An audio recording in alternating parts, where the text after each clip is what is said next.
Welcome to Part 2, where we will look at how we can try to achieve the optimum utilization rates within FTTx architectures. When deploying a passive optical network, the FTTH architecture chosen directly affects the cost of active equipment. Placement of optical splitters in the architecture plays a particularly important role. The size of the customer base served from the last splitter point influences the utilization rate of the optical line terminal OLT equipment in the central office or POP house. Utilization rate is the percentage of active customers on the port per total number of customers that could potentially be served from that OLT port.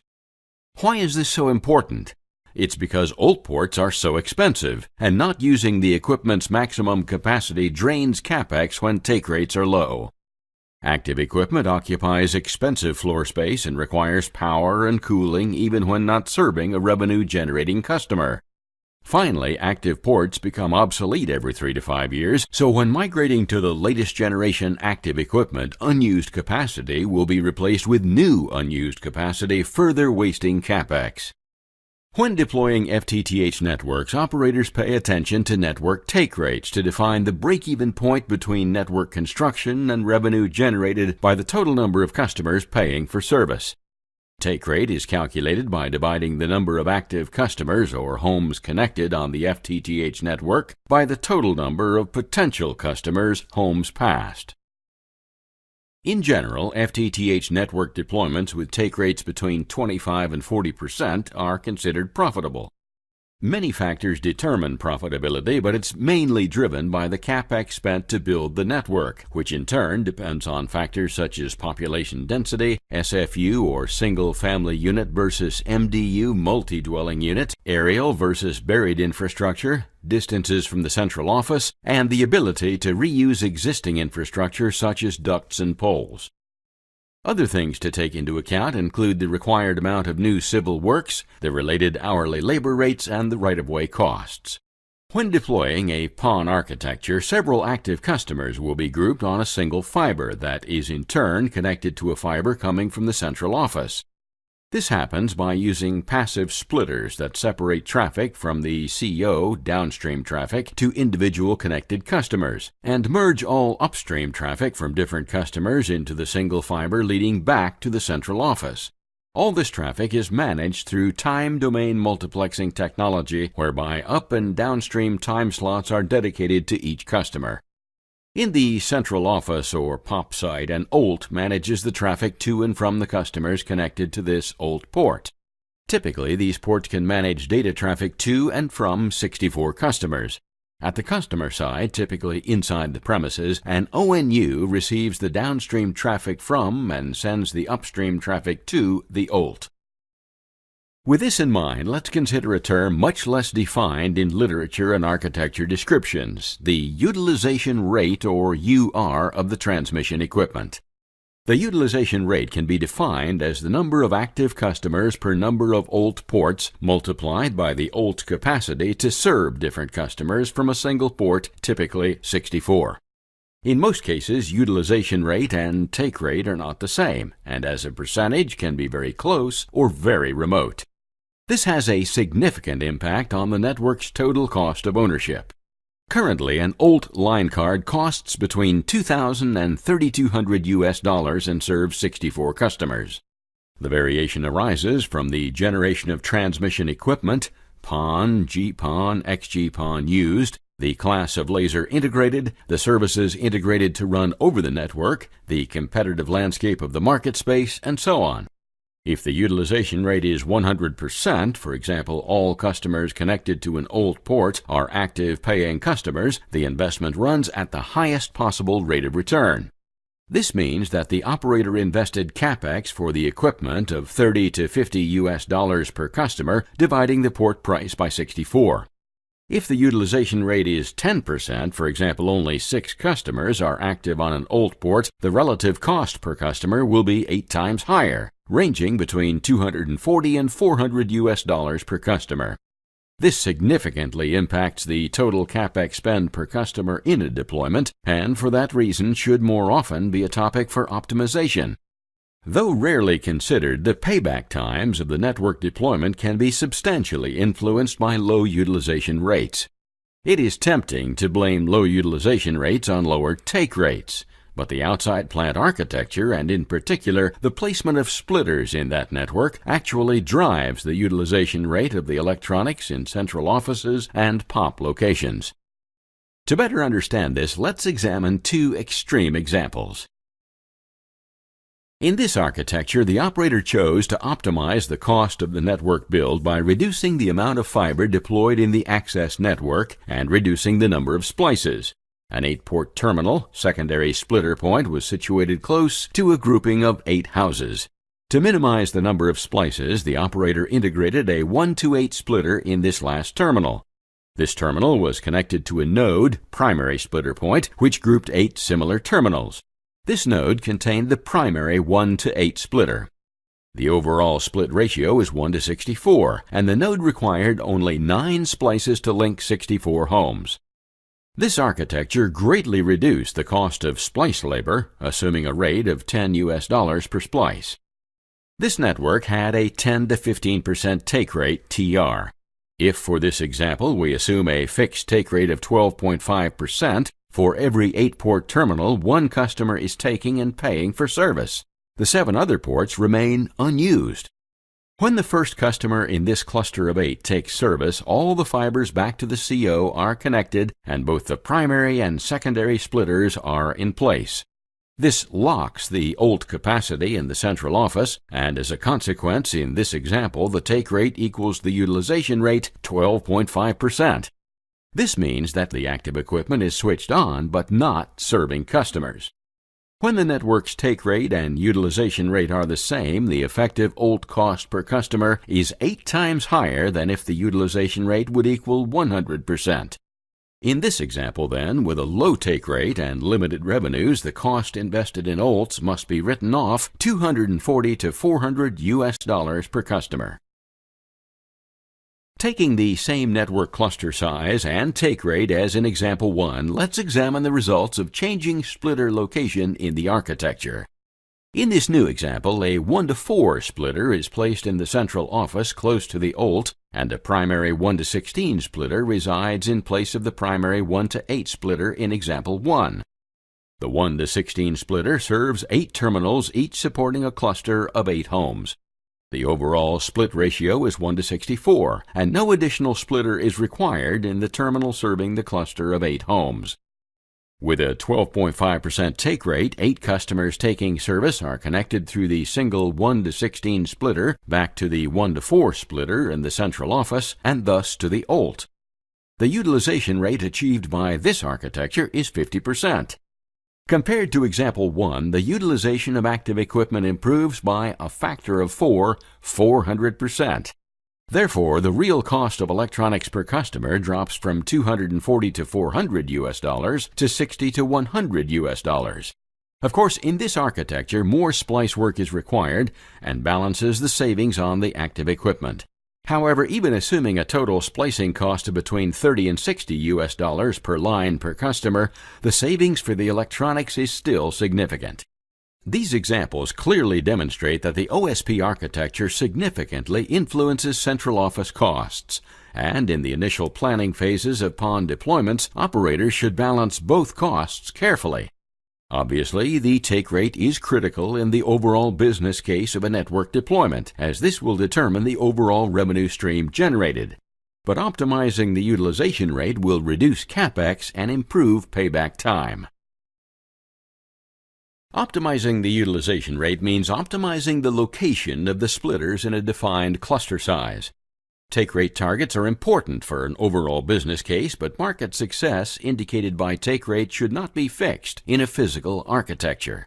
The architecture must be flexible enough to readily adapt to new technologies, new services, and customer churn. We recommend a fully loaded OLT port at a take rate of 10 to 20% only. When the take rate grows above this level, a second group of OLTs and secondary splitters are introduced to serve the next group of active customers. In the United States, network architects generally recommend a centralized splitter topology. Unlike the decentralized architectures examined we have just seen in examples 1 and 2, the main area of focus in a centralized architecture is the overall cluster size, rather than that of the subclusters. In the U.S., a centralized splitter cabinet serves on average 200 homes passed and contains mainly 1 to 32 splitters, with a 1 to 2 splitter in the CO or POP. In this scenario, at a take rate of 12.5%, as in examples 1 and 2, this would mean 25 active customers in a cluster of 200 households. These 25 active lines are served through the 1 to 32 splitter. In this example, we assume a second 1 to 32 splitter in a different cabinet and also serving 25 active lines in a second cluster of 200. Both 1 to 32 splitters link back through the 1 to 2 splitter in the CO or POP to the old card. This old port is then loaded at a level of 78.5%, 25 active customers, 32 ports. This example shows the optimization of the utilization rate based on this choice of architecture. However, this increased utilization rate must be considered along with the larger investment required in civil works and cable installation. The cluster sizes are larger and the distance between splitting point and end customer greater in centralized splitter architectures. In Europe, deployment of centralized splitters in often obtrusive cabinets is rarely allowed in large cities. Network architects, therefore, must design around the issue using the distributed architectures described in examples 1 and 2. If well planned, distributed splitter architectures deliver utilization rates as well as centralized architectures. In planning any network deployment, the network architect must carefully examine the particular circumstances for each section and neighborhood, weighing multiple factors, not least of which are the overall business objectives and the acceptable expenditures to meet those objectives. As demonstrated, the FTTH OSP architecture has a significant influence on the utilization rate and drives the amount of electronics in the CO or POP. Costs in the CO or POP are driven by more than the initial price of the equipment. Transmission equipment has an average lifespan of 2.5 to 5 years before it needs replacement and should be regarded as a recurring cost. The lower the utilization rate, the less that equipment is used, and the lower the return on the initial investment. By improving the network architecture and increasing the take rate by perhaps 4 times, the operator can save as much as 400% at each active equipment upgrade. As a result of careful architecture planning at the start, the savings made on day 1 will be recurring savings in the future. Let's discuss one final architecture that can be used to bring service to rural areas. Communication providers are probably most familiar with splitter-based networks because of the large number of telco passive optical network PON deployments, most of which use centralized splitting architectures. There is an alternative distribution architecture called tapped distribution, which simplifies installation relative to a splitter-based approach. By using optical taps instead of splitters, service providers have reduced the fiber counts and structure requirements of the distribution plant and also reduced the time associated with plant installation. HFC type of RF-based FTTH system differ in architecture to the PON systems as they do not implement a protocol like PON. They simply transport the full RF spectrum from the head end to the subscriber over fiber and convert it back to an electrical signal at the home in a manner similar to an HFC node. The difference being that the node now serves a single subscriber instead of many. RF-based FTTH systems seem to have by default standardized on the 1550 nanometer wavelength for downstream transport and 1310 or 1590 nanometers for upstream transport. This not only enables the use of optical amplifiers in the downstream direction and low-cost sources in the upstream, but it also enables the use of a single fiber architecture in the transport, distribution, and drop portions of the plant. The physical plant portion, however, especially the distribution plant, is not as well defined, and there are at least 2 architecture options available, one based on splitters and a second based on taps. We have already discussed splitters in detail. The second option may not be as familiar, but it builds on the concepts of an HFC architecture which operators are very familiar with. In a tapped distribution architecture, optical taps are used to divide the optical signal power instead of splitters.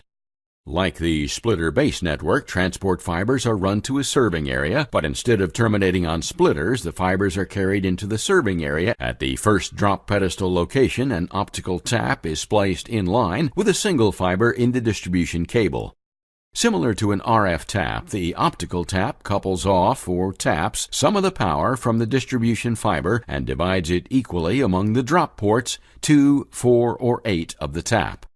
The tap value selected sets the loss between the inputs of the tap and the tap output ports.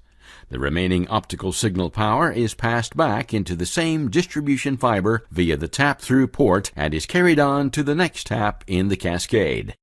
This tapping of the fiber is continued until the link budget of that fiber is consumed or 32 homes are served, at which point another fiber in the distribution cable is used for the next tap run.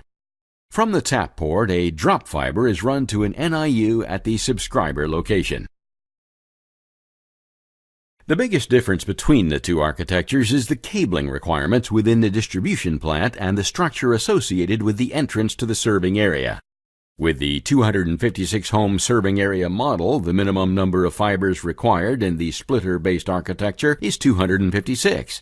This would not be implemented as a single cable, but instead is shown in the figure as a number of smaller cables running from the serving area entry point down different paths into the serving area. 4 cables are shown in the figure, but the actual number of cables used will depend on the amount of taper splicing desired by the system operator. In addition to the fiber cables, 8 1-32 splitters are required to serve the area. Because of the number of fiber cables and fibers required and the number of splitters, generally some form of structure such as a cabinet will be required at the serving area entry point to house all of these components as well as to facilitate easy access. These types of cabinets can cost thousands of dollars without splitters, not including the cost of the mounting pad or the labor associated with its installation. In comparison, the tapped fiber architecture does not need a serving area entrance structure or cabinet, since the fibers feeding the area can be brought directly into the serving area and there are no splitters to house. Based on a 256 home serving area, the tapped architecture would need a minimum of 8 fibers to serve the area, instead of 256 as is required in the splitter-based architecture. As shown in the figure, 2 4-fiber cables can be run directly into the serving area, avoiding splicing at the serving area entry point, and fed down different paths within the area. The reduced fiber count offers a significant savings, as a 4-fiber count cable costs less than a 72-fiber count cable. Total savings depend on the length of fiber runs to the drop point, but could easily exceed $10,000 per serving area. That completes this webinar. Thank you.